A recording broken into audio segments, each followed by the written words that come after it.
This video made possible thanks to the Jackson Hole Snow Devils, Featherlight Trailers, Dunlap Distributing and Budweiser Beer, Cowboy Village Resort, Holes Racing Products, RU Outside, Starting Line Products, Tri-City Polaris, Union Bay Racing.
Welcome race fans to the 25th annual running of the World Championship Snowmobile Hill Climb, Jackson Hole, Wyoming.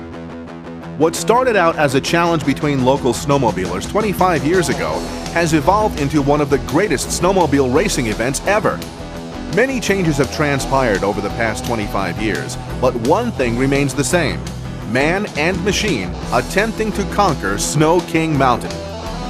The race is comprised of 20 classes and 4 days of racing. The first 3 days of racing is qualifying for Sunday's finals. The stock and improved stock sleds qualify on the lower portion of the race course, and the top 1/3 fastest times advance to Sunday's finals. Friday's qualifying proved to be more of a challenge than racers had been faced with in past years. Friday's course conditions are hard pack and slick. Horsepower and fast, aggressive riding would take a backseat to smart, controlled riding today. The stock machines are not allowed to use any type of rear traction products, and many of the top snowmobile racers would fall victim to the track conditions. Top racers such as Rick Ward, Dennis Dermis, Scott Halton, along with many other hill climbers, would fall victim of today's icy conditions, failing to qualify for Sunday's finals in their respective classes. The improved stockers are up next. These machines are allowed to use limited traction products such as ice screws to improve traction and control. With traction less of a factor in these classes, the racers were laying it on the line to assure a trip to Sunday's finals. The fast, aggressive racing would provide for quick times separated by thousandths of a second. The course conditions and aggressive riding would take its toll on many racers. CJ Peddington from Walden, Colorado had the cash or crash attitude and ended up inspecting his headlight at Gate 3. CJ's tether wrapped around his handlebars and failed to release. Number 40, Robert Tillotson, caught a deep rut at Gate 12 and lost control of his machine. His sled took a beating when it freewheeled down the course and launched off a berm at Gate 5. Today's qualifying on the lower portion of the mountain has proven to be much tougher than years past. The tradition that Jackson is known for continues. Stay with us as we move into Saturday's qualifying runs when we return. Cowboy Village Resort at Togety has become a world premier snowmobile resort for winter vacationers. With an average snowfall of 600 inches, the vast beauty of the Grand Tetons and the surrounding 2 million acres of national forest to snowmobile, Togety will bring you back again and again.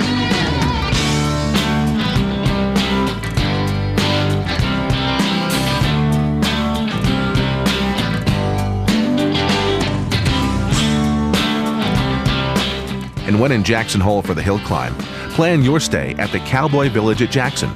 For more information, call 1-800-543-2847.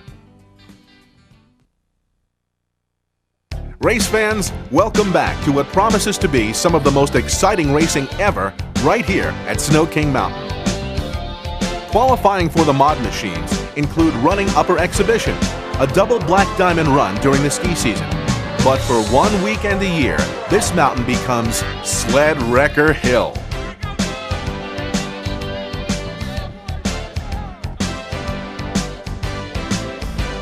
The graphic profile of this mountain represents the steepness of the course. Only those of you that have had the opportunity to witness this event from the mountainside can truly understand the challenge these racers are faced with. The bottom half of the track is a flat-out speed run through a chewed-up rough course. Once the racer hits Catwalk 1, located at mid-mountain, the start of the steep incline begins. The racers will lose some of their speed here at this transition. This is also where the catch net is installed to catch the less fortunate. The section between Catwalk 1 and 2 is the only place to regain speed. Once you hit Catwalk 2, the transition becomes extremely steep. Just below Catwalk 3 sets what is known as the Rock Garden. Snow depth, weather conditions, and racers' lines dictate the outcome at this location. If one area of this course defines Jackson, it's Catwalk 3. The moguls on the course are massive as you crest this catwalk and aim for the top. The chute is the last remaining obstacle for the racer. Make the chute and you've just climbed 1,600 feet to the top of Snow King Mountain. The 600 modified machines are the first on the course this morning. The course is hardpack on the top 6 inches of the surface, and the first couple of classes should have a good, clean course to run. The second racer of the day is number 143, Anthony Zollinger, riding for the Williamson Racing Team. Number 143 found some problems just below the third catwalk and would go down as Saturday's first victim.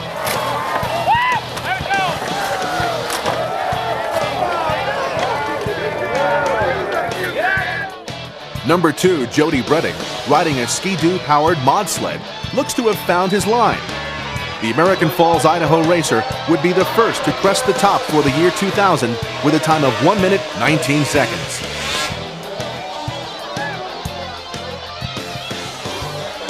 Brett Rasmussen was the second rider through the lights, but his time would not advance him to Sunday's finals. The fifth racer to attempt the mountain today is female snowcross racer and Jackson local Shyla Brown, the daughter of past world champion hill climber Norris Brown. The 19-year-old spends her winters riding the mountains and racing the snowcross circuits here in the West, so steep terrain is nothing new for Brown. She's up and over the second catwalk, into the sharp, off-camber left-hand turn, and up towards Catwalk 3. Brown has had limited time on this machine.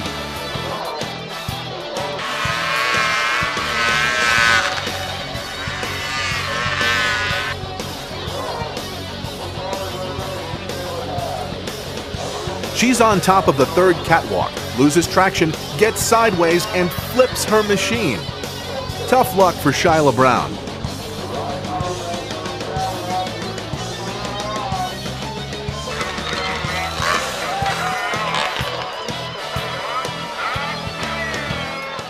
So tell us the kind of pressures that you felt, if any at all, being the first woman to take on the hill. There's a little bit of pressure there, but I didn't really let it get to me as much as actually just studying the mountain and listening to what Dad had to say and just getting some advice from the other racers. So. Number 101, Dean Digidio, would also run into problems here at the third catwalk. Good effort by the hill help to prevent a sure disaster. Number 86, Corey Lundahl. Number 227, Canadian racer John Bodnair. Number 11, Cale Christensen. Number 45, Mark Thompson. And number 42, Sheldon Archibald, all qualified for Sunday's finals. Number 361, Mike Ehrman, pulled off some good riding here at the third catwalk and kept his sled heading to the timing lights, but would just miss out on qualifying. Ryan Zollinger qualified number 1 with a time of 1 minute 15 seconds, 4 seconds faster than the rest of the field. Number 143, Anthony Zollinger, returning from his crash in the 600 class, ran the course with a fast enough time to qualify 5th here in the 700 mod class. Number 72, James Godfrey, rode his 600 turbo through the lights and qualified on the bubble with a time of 1 minute and 29 seconds. Tony Zollinger shows just how rough this course has become. His ride would qualify him 7th. Butte, Montana racer Jake Moe would make it to the 3rd catwalk before taking the short line back down.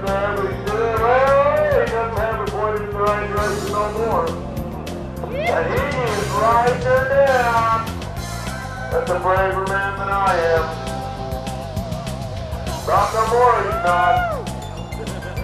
Wow. And it's still tumbling up there.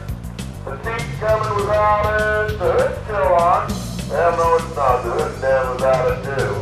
Right now it's pointed in the right direction and into the catch stand.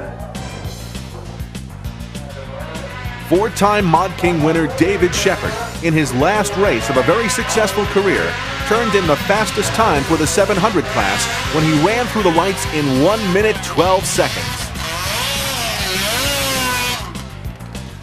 All right, we're here with David Shepard out of Jackson, Montana. David just set, I don't know if you know or not, the fast time of the day so far, 1 minute 12 seconds up the hill. This is your last go-around. It's got to be an emotional time for you, and you definitely set the stage for a great weekend here. How was it going up the hill today, and what do you think for the rest of the event? Well, it was today it was smooth. So far I got one more run, but on Mod 700 it was smooth, and today's just qualifying, so it don't matter how fast you are, all you're worried about is making the field. I mean, you ran into no problems whatsoever going up the hill. You flew up there. You going to make any kind of adjustments for your next run, or are you just going to run what you got? My next sled is set up just like this one, so I think we'll leave it. My mechanic Mike Alsop and Pete Colvin, they made some good calls down the trailer this morning and made some changes, and hopefully they'll pay off. All right, well, David Shepard early on Saturday. You can bet we'll be talking to him again as the event unfolds. Dave, good luck with the rest of the race. Thank you. Number 27X, Chuck Hogan, would run the 6th fastest time and advance to Sunday's finals, while last year's Mod 700 winner Ryan Zollinger and Mark Thompson finished out the 2nd and 3rd qualifier spots.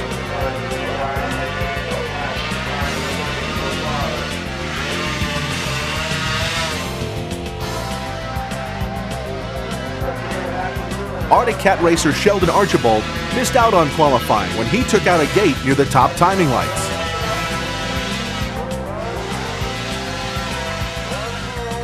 "25 years and counting." That's Rick Budge's story. Number 181 is the only racer to have participated in all 25 races over the years. We caught up with Rick to find out how many more years he plans on competing. Ricky Budge, the only one in this competition that has been to all 25 Jackson Hole hill climbs. Rick, you just made your run in the 700 class, got hung up about halfway up. What happened up there today, and what do you think of the hill in general? Oh, I just hit a big hole, spit me off into a stump, brought me to a stop on my side. All right, well, not the first time and not the last time either. You've hit a lot of stumps and rocks on this hill. How many more years you got in you at this event? Oh, I don't know, hopefully a couple more. All right, well, you got one more run at the Masters class. We'll probably talk to you after that. Rick Budge, 25 years and counting, right here at Jackson Hole. The 800 mod class would see the first 2 riders fail in their assault on the mountain. Both Jody Bretting and Corey Lundahl can consider themselves lucky that their machines are still intact.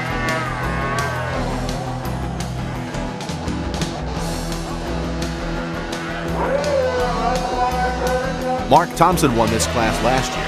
Number 45 qualifies 7th. There are 6 Zollingers racing here at Jackson this year. 4 of them would qualify here in the 800 mod class. Leading the pack was number 3, Tony Zollinger, qualifying 3rd fastest. Ryan Zollinger managed to pull off a 4th place finish, while Sid Zollinger qualified 5th. And number 143, Anthony Zollinger, wrapped up the 6th place. If it wasn't for bad luck, number 42 wouldn't have any at all. Sheldon Archibald hit a gate in the 700 mod class. Here in the 800 class, his sled hit a couple more on the way back down. Number 255, Jim Bobin, ran 3 classes yesterday and opted to run his 4th race here in the mod class aboard his improved stock sled. Jim and his crew will need to do some minor repairs for tomorrow. This sled is scheduled to run in the 800 improved stock finals. Here's one of our favorite stories. Take a Canadian snowcross racer. Long track his open snow cross sled. Bum him a ride to Jackson, unload him at the base of the mountain, point him in the right direction, and let him pull the trigger. Carl Kuster did just that. Springfield today, and he turned in the fastest time of the day up to this point, a time of 1 minute 9 seconds.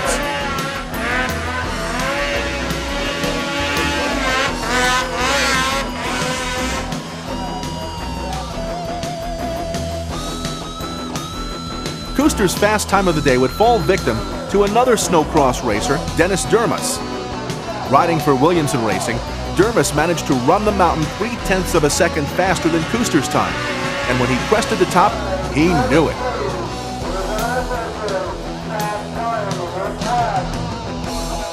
I'm here with Dennis Dermus. Dennis just set the fast time of the day in the 800 mod class. Dennis, you got another sled in the trailer, but you're going to run this one for your open class. That was very smooth. What was your feelings on the track this morning? Well, when I was up on the hill looking at it, lots of rocks, lots of stumps, I was pretty nervous, never been over before. This sled I've ridden quite a bit in the past. I haven't ridden the big one much, so I think I'm going to stick with the sled I'm comfortable on and see if I can do it one more time. All right, Dennis Dermus sitting on top of the 800 class, ready to go with the open mod. You going to make any adjustments to the sled at all? Just look it over a little bit, make sure we didn't tear nothing up, and give her another shot. All right, Dennis, good luck in the opens. Thank you very much.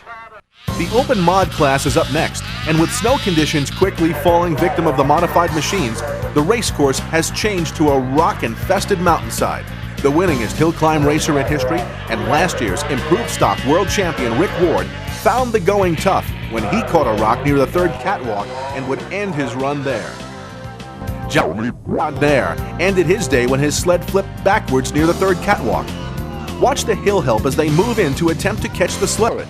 They missed this one, but their efforts and willingness to take on a 400-pound machine is well appreciated by the racers and fans. Shyla Brown returned aboard her open mod sled and ran into problems midway up the third catwalk. She loses her grip and falls off into the rotating track. The hill helped catch the machine, and both Brown and the sled survive to ride another day.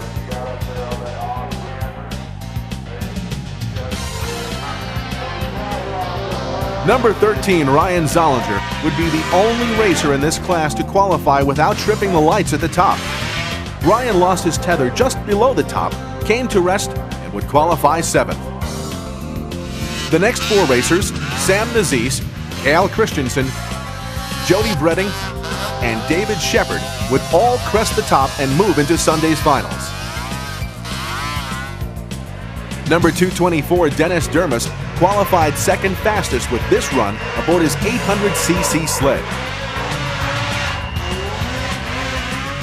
And the fast time of the day goes to number 143, Anthony Zollinger, who posted a blistering time of 1 minute 8.52 seconds. Qualifying for the Pro Master mods are up next. Number 49, Sid Zollinger, had one of the most spectacular crashes of the weekend when he was caught between the skis of his machine and driven into the rocks below. Top-notch safety gear and a little luck saved number 49 from being seriously injured.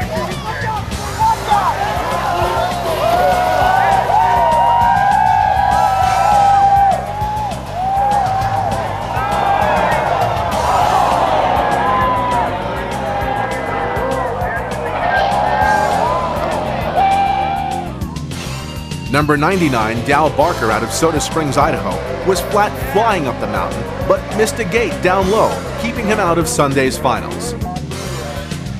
Brett Rasmussen qualified his cat number 1 when he rode it to the top.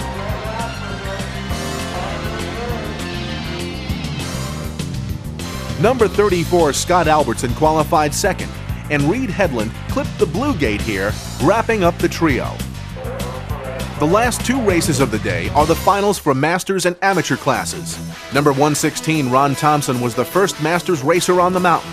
His mark at the second catwalk would be the point to beat for the next racers. Mike Christensen high-marked Thompson by just a few feet for what would be a third-place finish.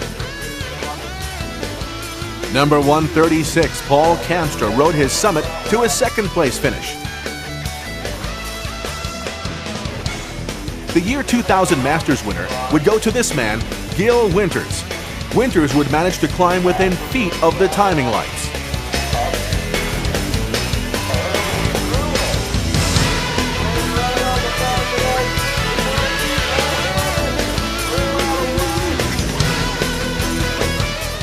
amateur racer Chris Browning claimed a third-place finish.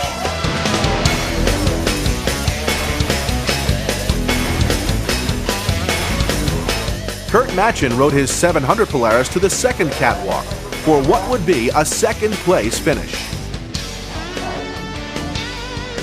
Number 123, Ben Adams, missed the first set of gates at Catwalk 1, but continued up past Catwalk 2, loses control, and sends the RMK down the mountain.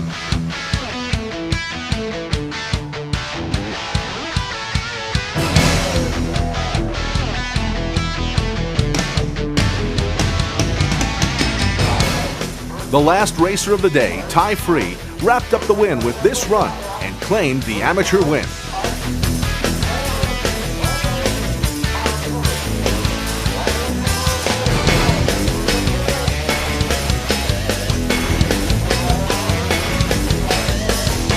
That brings a close to Saturday's race.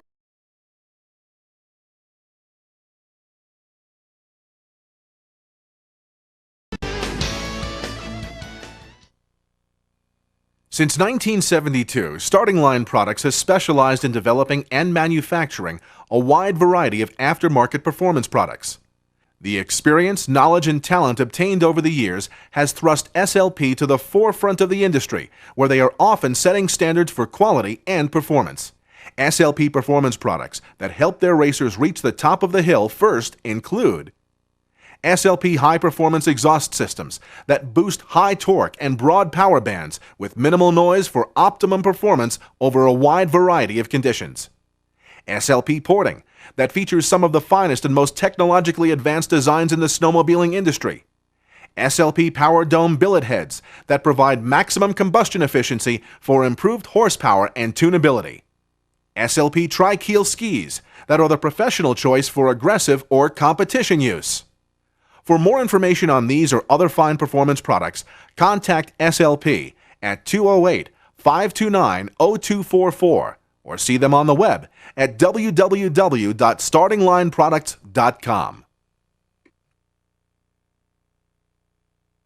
This is what it's all about. It's final day at the year 2000 Jackson Hole Hill Climb. That's Rick Ward making one of his several runs today. Rick's going to be in a couple of different championship rounds, and it's been qualifying for 3 days leading up to today, and the conditions have changed dramatically. This snow, it's been warm. We got a little bit of rain last night. It's very soft. It's crumbling right underneath these guys. The track is going to change all day long. I tell you, once the big boys on the mods get going, it is going to get nasty. So kick back, enjoy the year 2000 Jackson Hole Hill Climb World Championships. 3 days of hard, fast racing brings us into Sunday's finals here at the World Championships. A spring storm has moved into the Jackson Valley. Rain had fallen during the evening hours, followed by this snow. The upper portion of the mountain is socked in with fog and blizzard conditions. The first set of racers will have to take on this challenge with near zero visibility on the upper portion of the course. The first racer on the course this morning would be number 208, David Sharp, who rode his cat to a third-place finish in the 500 stock class. Rob Kincaid followed with a second-place finish.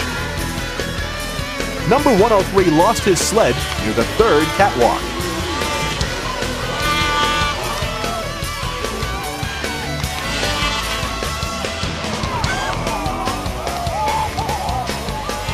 Kurt Hibbert wrapped up the win in the 500 class with a ride to the top of the mountain.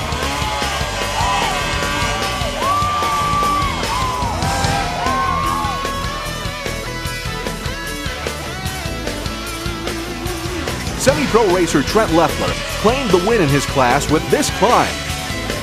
Derek Niebecker and Jim Brace finished second and third. Jackson local Tom Roby rode his Polaris to the top of the mountain for a third-place finish in the 600 stock class.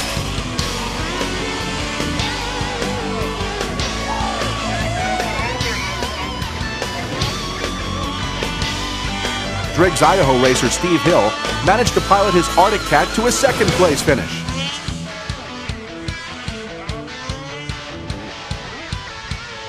Number 5, Rusty Johnson won the 600 stock class with a time of 1 minute 29 seconds, 10 seconds faster than Hill and Roby. All All right, we're here with the assistant race director, John Johnson. John, things are a little bit different this year, the way they're doing the running order. Can you help us out explaining that? Well, it's the first year we've tried it. I guess Rimshaw's been doing it most of the season this way, but we're running a stock, then we run an improved stock, then we run a mod. It helps keep the crowd involved, I think. It helps keep the riders more involved because you don't have your mod guys waiting all afternoon to ride. And we thought we'd try it. It's the first time we've done it here. It looks like it's great. Good. I think it's going to make things a lot more interesting for the later stock sleds where they've had a couple of mod runs before them. It'll definitely either have a big trench or it'll break the snow for them. I don't know which, but it'll make it interesting, yes. I think so. All right, thanks a lot. John Johnson, assistant race director and proud member of the Jackson Hole Snow Devils. Thanks a lot, John. All righty, thank you. The improved 600 stock class failed to put a sled atop Snow King Mountain. Robert Tillotson climbed to a third-place finish. Number 7, Rick Ward, ran into problems below the third catwalk, but managed to salvage a second-place finish.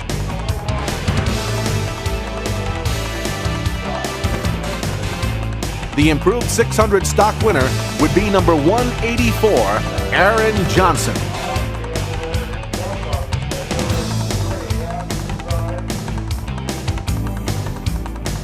Seven racers in the 600 mod class, and only 3 would make it to the top. Number 2, Jody Bretting from American Falls, Idaho, would settle for a 5th place finish when he clipped the gate at the third catwalk.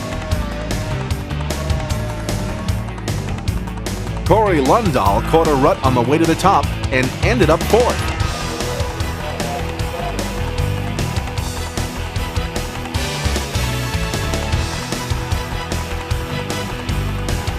Number 42, Sheldon Archibald, crested the top for a 3rd place finish.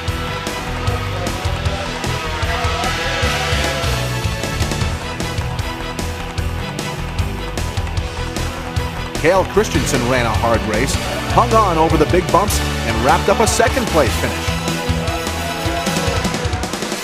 Number 13, Ryan Zollinger, won the 600 mod class with a time of 1 minute 16 seconds. 1.5 seconds faster than 2nd place finisher Cale Christensen.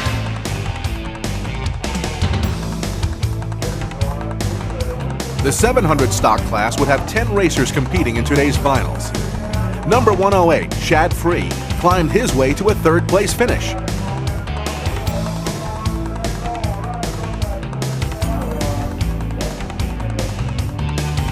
Chad Adams rode his 700 to just inches below the timing lights for what would be a 2nd place finish.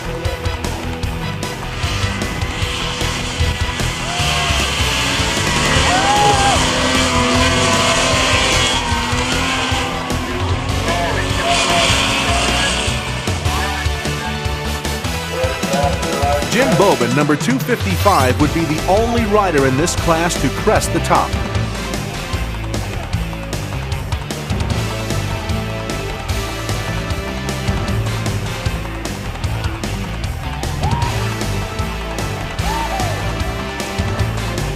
We caught up with Jim to discuss his first World Championship title.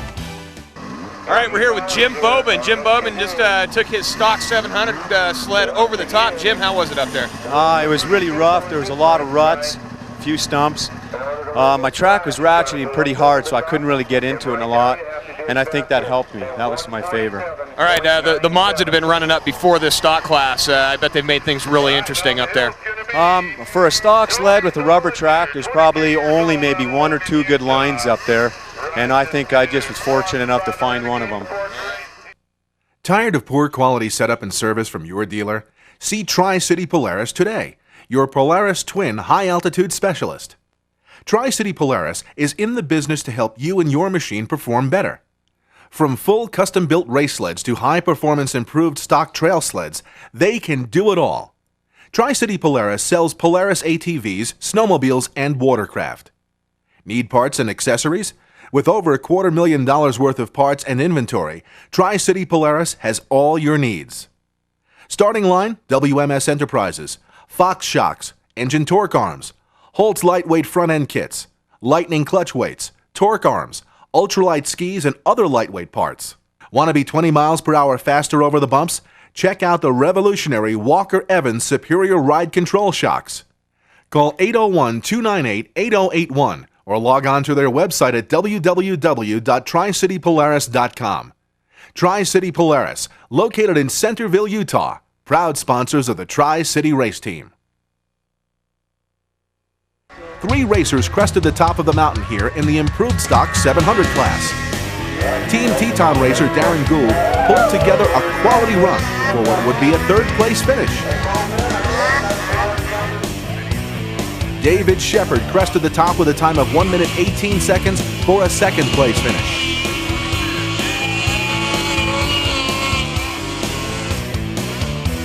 British Columbia racer Norm Hebert put together a fantastic run with a time of 1 minute 16 seconds. Good enough for the win in the 700 improved stock class.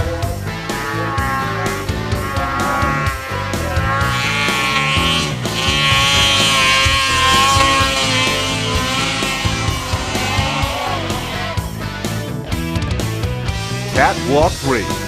Need we say more? Tony Zollinger and 3 other qualifiers all ran into problems here at the Rock Garden. The constant beating of the machine on this course has uncovered some massive rocks. This will get worse as we progress. Number 11, Cale Christensen, managed to ride over the rocks and to the top for a 4th place finish. Anthony Zollinger picked a good line over the catwalk, but ran into a little problem just before the timing lights. He waves off the hill help and signals he's heading to the top. 3rd place finish for his efforts.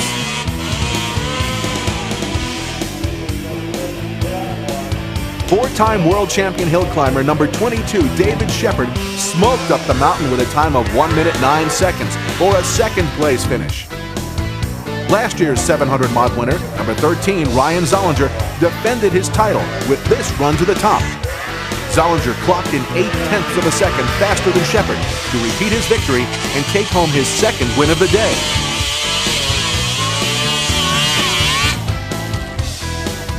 Year after year, the legendary Kirk Hibbert returns to Jackson Hole to dominate the stock classes.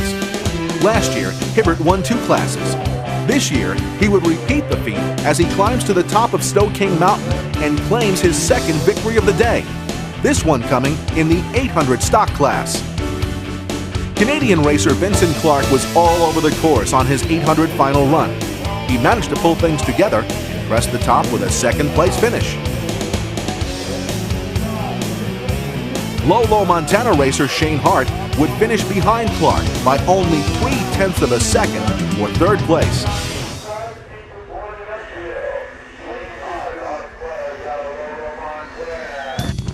Last year's Improved Stock 800 and Improved Stock King winner Rick Ward was attempting to salvage a disappointing weekend when his run ended just above the 3rd catwalk for a 4th place.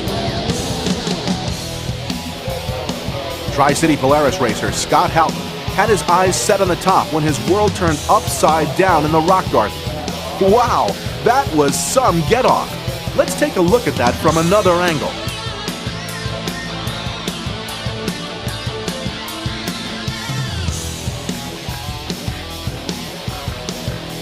The next racer on the course is Brad Sharp from Moxie, Washington. Sharp had problems on his approach to the catwalk. Number 206 managed to plant his machine in a set of trees just below the 3rd catwalk. As we take another look, you can see his options. It's the trees or the net.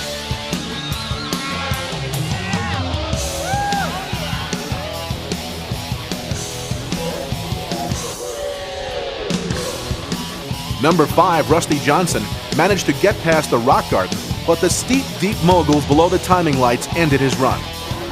For a 2nd year in a row, Johnson would have to settle for 3rd place.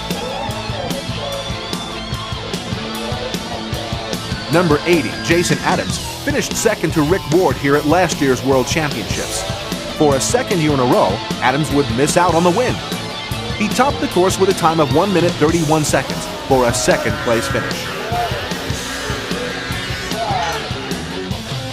Jackson local, number 179 Tom Roby, had a great race season last year and was named Driver of the Year. But last year's climb here at Jackson was a tough one for Roby. Not this year. He claimed a victory here in the 800 improved stock and earned a spot to run for King of the Hill later today.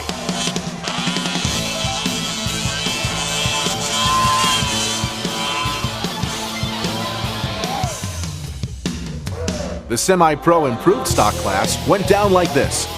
Number 139, Ryan Bunderson, high-marked the group for the win. Jesse Duncan would survive with a second-place finish, and number 71, Larry Smith, finished third. Rocks, stumps, and a handful of throttle. Sometimes you just have to go where the sled takes you. That was the case for Anthony Zollinger here in the 800 mod class. Hitting the gate would place him back in 6th place. During yesterday's qualifying runs, Dennis Dermis was the fastest in the class. Today, he would sit atop the third catwalk with a 5th place finish. A lack of fuel was the problem, and it may have cost Dermis a World Championship title. Number 45, Mark Thompson, won this very class here last year, and a repeat would be why Thompson has returned. A time of 1 minute 17 seconds would put number 45 in 4th place. Tony Zollinger scratched and clawed his way to a 3rd place finish by narrowly beating Thompson's time by 0.6 of a second. Snowcrosser Carl Kuster proved he's worthy to run with the big boys when it comes to hill climbing. The Canadian did Arctic Cat proud with his 2nd place finish here in the 800 mod class.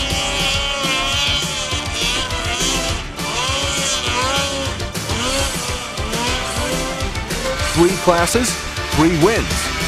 Williamson Racing Team member Ryan Zollinger claimed his 3rd title this weekend when he rocketed up the mountain with a time of 1 minute 8 seconds. That would be 8 seconds faster than Kuster's 2nd place finish.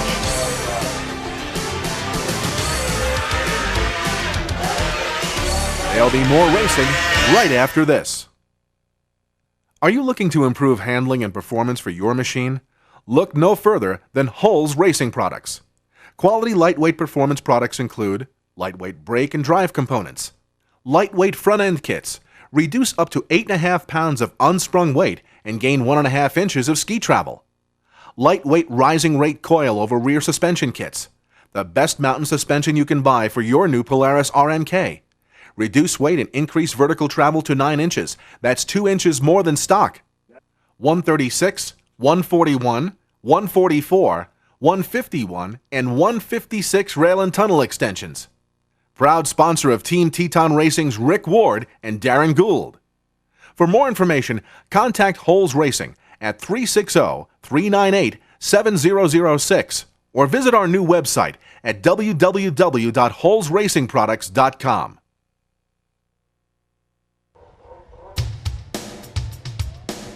What more can we say about this guy? Not to take anything away from his fellow racers, but Kurt Hibbert participates in 1 hill climb race a year right here at Jackson. Number 41 claimed his 3rd win of the day here in the ProMaster stock class. Number 34, Scott Albertson, claimed a 2nd place finish, while Brett Rasmussen wrapped up the 3rd place spot. For the first time today, you can look across the valley and see the Teton Mountain Range. The harsh weather this morning appears to be lifting as we move into the 1000cc improved stock class. The Rock Garden just below the 3rd catwalk has just played havoc with the racers today. Both Jeff Wimmer and Tom Roby lost their machines here in the 1000 improved stock class. Check out the hill help as they bring Roby's machine to a stop. These guys are out here to help the racer any way they can.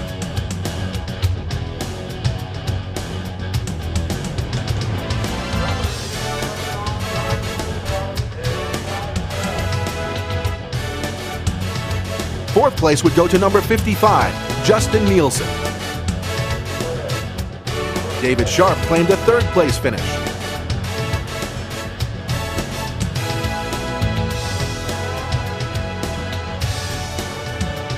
Number 39, Justin Moeller, won the 700 improved class here last year.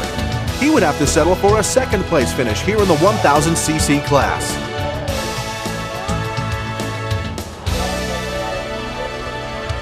Darren Gould must have found the only smooth line left on the mountain as he motored to the 1000 improved stock win.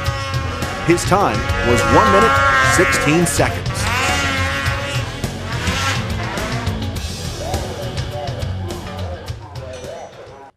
All right, standing here with Darren Gould. Darren just won the Improved Stock 1000 class, and Darren, you're going to make a run at your first ever King title if you get it done. What do you think is going to happen on these later King runs? Hopefully the line I took on my last run will still be there, but when you get another 15 sleds running up there, it goes away in a hurry. Have the lines been really slim pickings up there today? When you get up to what they call a rock garden, there's one line through there wide enough for one sled. If you hit it right, you go. If you don't, it's pretty ugly. All right, Darren Gould, he's going to make another run, see if he can get his first King title right here at the 2000 World Championship Hill Climb. The Semi-Pro Mod Championship title was won by number 102, Derek Niebecker.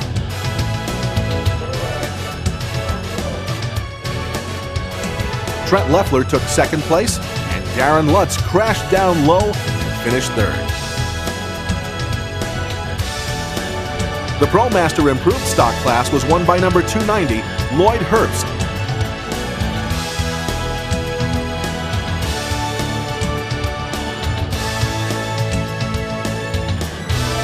Number 27, Brett Rasmussen, got tangled up in the rocks and finished second.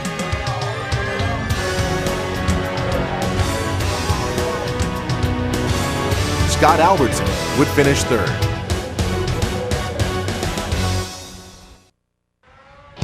White-knuckled and wide open. How else do you get through a pile of granite sitting in the middle of a race course? The open mod machines were up next, and they would fall victim of the mountain one by one. Number 2, Jody Bretting, sacrificed his machine for what would be a fourth-place finish. Race fans, remember this shot. This is most likely the last time you will see David Shepard competing at Jackson or any other sanctioned race, as he closes out a very successful racing career.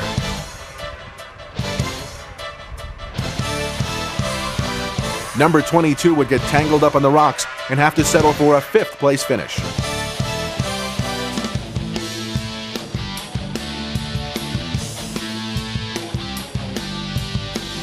Watching racers drop like fallen soldiers can be nerve-wracking, as Sam Nazis waits his turn down at the base of the mountain. Number 258 clipped the red gate at the second catwalk and would be marked with a sixth-place finish. Nazis hits a rock, gets crooked, bails off his machine, and ends up losing it.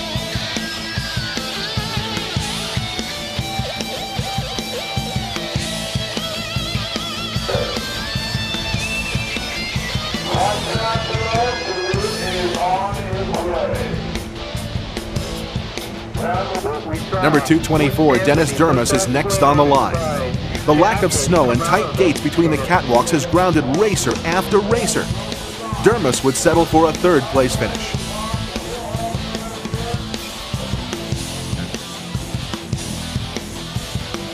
Not one racer here in the open mod class has even come close to cresting the top. Number 11, Cale Christensen, plans on visiting the top, as he has a new line picked out, and it's not through the rocks. Cale swings out to his right and takes on the mountain at an angle. Looks like a good line, but oh no, he has some trouble atop the third catwalk and will have to settle for second place. Ryan Zollinger has wrapped up 3 mod championships today. Is it possible he can sweep the world championships here in Jackson? Rocks or no rocks, line or no line, number 13 has got his Union Bay powered Polaris pinned, and he's heading to the top. He keeps to the left side of the course and has no problems as he races to the top with the fast time of the weekend, 1 minute 5 seconds. Only one racer stands between Ryan Zollinger and 4 Mod World Championship titles. That man would be Ryan's brother, number 143, Anthony. Remember, Anthony claimed yesterday's fast time of the day. Number 143 has good speed down on the lower portion of the course as he comes over Catwalk 1 and heads towards Catwalk 2. Anthony is just flat flying. Oh no. Number 143 has just missed the 2 gates above the catwalk. Wow, that's too bad for Anthony as he continues up the course. For what it's worth, this run was 0.8 of a second slower than Ryan's winning time. Ryan Zollinger makes history at Jackson by sweeping all 4 mod classes. All right, we are here with flying Ryan Zollinger. Ryan, what a day. I mean, could you ever have thought coming into this thing you were going to win all 4 mod classes? No, I didn't. You know, it's always a goal I think every racer has, to be able to sweep at least somewhere, and for it to happen here at Jackson, it's unbelievable. All right, you know, you had a lot of trips up the hill today. They moved those gates for the start of the open mod class. Did you know that line was going to be there before you got there? Yeah, I did. We have a nice set of binoculars down here that we use, and it allows us to get right close to the mountain from down here. So I knew where I wanted to go today in open mod. How was it feeling when you woke up this morning? Did you know that you were on and you were going to have a day? No, you never know beforehand. You always hope. I felt good. I've ridden real well all weekend and for the last couple of races, so just hoped everything worked today. All right, we still got a little more work to do. You're going to make a run for the King title here. If things keep going the way they have, we should be crowning you King of the Hill. And there's another Zollinger who's been on a little 2-year trip away from the hill climb circuit, and he's coming back next year. Is that going to be a little showdown when he gets back into town? I'm sure there'll be the competition there. He wants it bad. Okay, all right. Ryan Zollinger, 4 out of 4 modified titles, and he's going to be running for the King. Thanks, Ryan. Thanks. Number 32, Scott Albertson claimed the win in the Pro Masters mod class. Number 27, Brett Rasmussen took second. Brett missed a gate and would be marked there. Reed Headland finished with a 3rd place. There is only one thing more prestigious than winning your class here at the World Championships, and that's winning the King of the Hill title. Stay with us as we return for the best of the best. For the 5th time in 5 years, Union Bay Racing has powered the Jackson Hole Hill Climb World Champion. This year, Union Bay Racing Power captured every mod class for an unprecedented first time ever. This total domination shows Union Bay Racing's commitment for producing the highest HP, most dependable racing and trail engines in the industry. Union Bay Racing offers trail and race engine packages for Polaris, Rotax, and Yamaha engines, utilizing our years of race-winning experience. Our complete inventory of OEM engine parts, aftermarket performance products, a full-service in-house machine shop service, combine to provide our customers the quick turnaround, high-quality performance Union Bay's reputation is built on. Union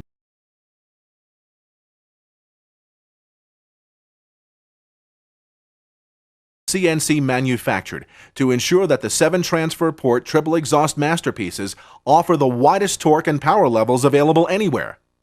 If you're looking for a full-out World Championship performance or simply need quick turnaround on a minor repair, Union Bay Racing is the place to call.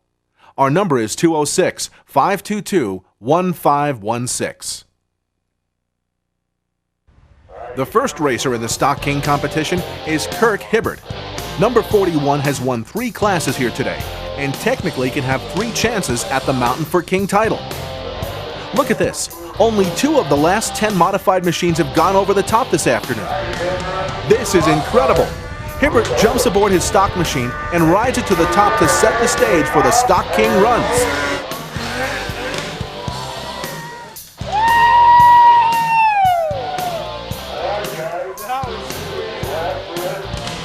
Stock 600 winner Rusty Johnson is up next.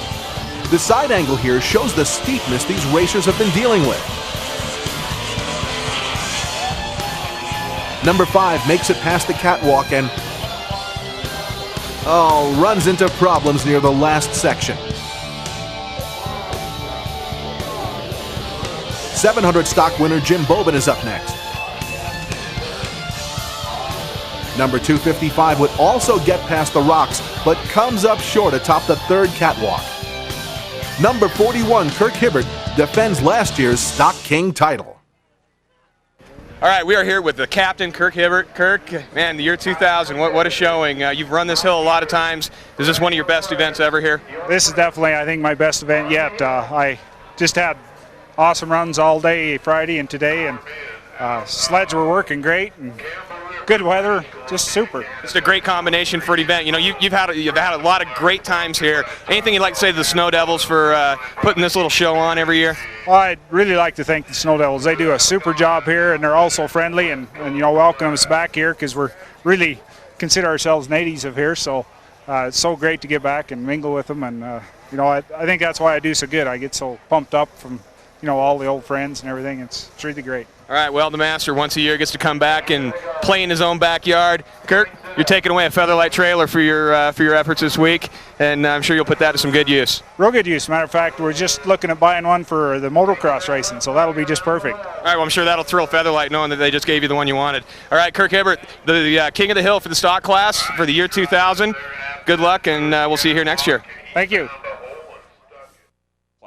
And the champion of the 800 improved stock class, Tom Roby, local boy, did great in the 800 class. He took a nasty tumble here in the 1000s, and we've got a number of different race teams right now. This is what this is all about. We've got a rider who's got to make a king run here in just a little bit. We've got several different teams that are working on his sled, trying to get him running, trying to get him so he can go up the hill and chase after his first ever king title. Tom's a little banged up right now. He's worried about a possible broken rib. He took a nasty one, but we just want to show you this is what it's all about. You know, sportsmanship at its best, and hopefully it'll bring good luck to Tom Roby. The first racer to compete in the improved Stock King run is the 700 class winner, number 340, Norm Hebert.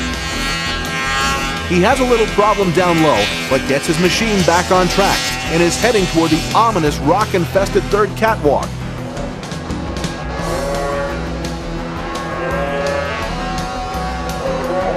Oh, number 340 hit hard. That will bring his run to an end. All right, we are still here in front of Tom Roby's sled with everybody trying to get him running so he can get a shot at the king title. They just brought up his pipe. He had a hole in it, and it looks like they took the pipe down to Darren Gould's trailer and did a weld job on it. Again, the teamwork of all these other teams here helping Tom out, trying to get him a run. If they can get it going, Tom Roby is going to make a run for the king title in the stock.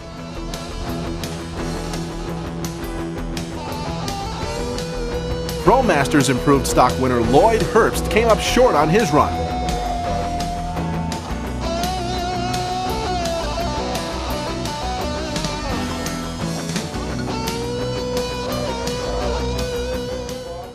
All right, this is it, the end result of a lot of work by a lot of people. Tom Roby's sled is bungee corded together, it's fired up. Tom Roby's making a run at the king title. Improved Stock 800 winner Tom Roby has climbed aboard his Rec 800 and is making his run.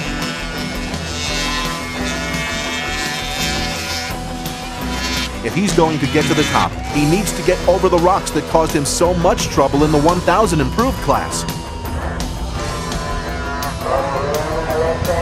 Tom saves his sled from rolling, but his mark would not be enough. 600 improved winner Aaron Johnson would fall short in his attempt. Norm Hebert owns the high mark up to this point, with one racer left to run.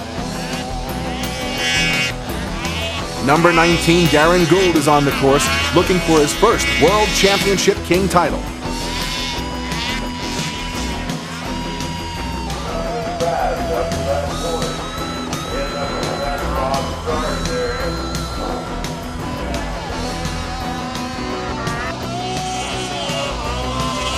Gould just high marks Hebert's mark.